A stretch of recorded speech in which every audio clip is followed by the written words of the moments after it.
Сәлем, бүгінгі видеода мен сіздерге менің бет күбім деген видео түсіретін боламын. Ұнаса лайк бас, менің арнама тіркелуді ұмытпаңыздар. Сіздер үшін барынша тырыстым.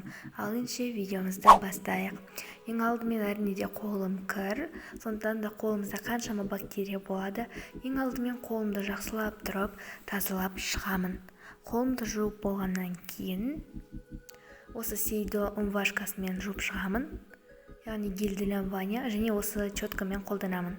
Бұл щетканы мен туған күнінде подаркаға берген болатын. Егер ол видеоны көрмесеңіз, менің арнамда бар. Осы сейдо умывашкасын жақсылап тұрып құйып аламын, яғни осы щетканың үстіне. Одан кейін жақсылап тұрып бетімді жуып шығамын.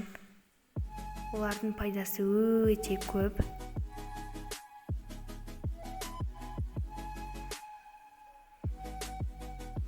Бетімді 1-2 минуттай ысқылап, жақсылап тұрып жуып аламыз.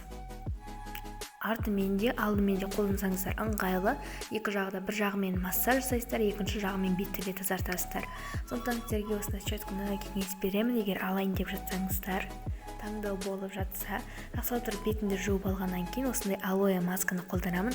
Бұл алоэ гель немесе маска, немесе умывашка ретінде қолданса да болады. Мен бұны маска ретінде қолданамын. Бетіме жақсылап тұрып жағып 30 немесе 15 минуттай күтемін. Бұл алоэ өздеріңізде білетін шығарсыздар, қазіргі таңда хит болып жатыр, сол үшін де осы масканы қолданамын. Және бұл маска маған қатты ұнайды.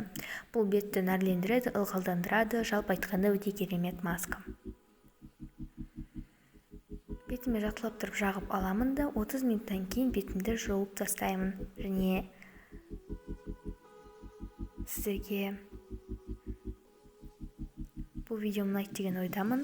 Маған мұндай видеолар өте қатты ұнайды. Және 30 минуттан кейін кездескенше. Және бетімді жуып болғаннан кейін осындай құрғақ сүлгімен сүртемін. Егер сіздер орамалмен сүртетін болсаңыздар, 2 күнде оларда бактерия пайда болады. Сондықтан да сіздерге оған кеңес бермеймін, құрғақ сүлгімен сүртіңіздер. Және содан кейін келесі менің ең сүйікті ол тканевый маскалар. Тканевый маскамен де бұл қияр түрінде сіздерге де кеңес беремін. Тканевый масканың пайдасы өте көп.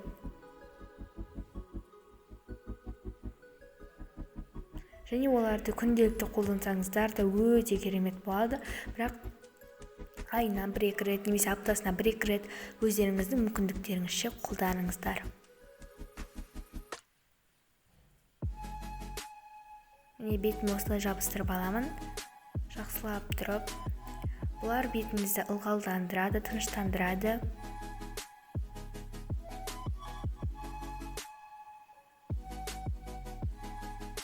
Беттеріңізге жақсылап тұрып қойып 15 немесе 30 минуттай ұстайсыздар. Мен бірақ 20 минут ұстаймын, себебі оның өзінің тканевый масканың қорабында 20 минут деп жазылып тұр, сондықтан мен 20 минут ұстаймын. Және анда-санда билеймін. Осылай.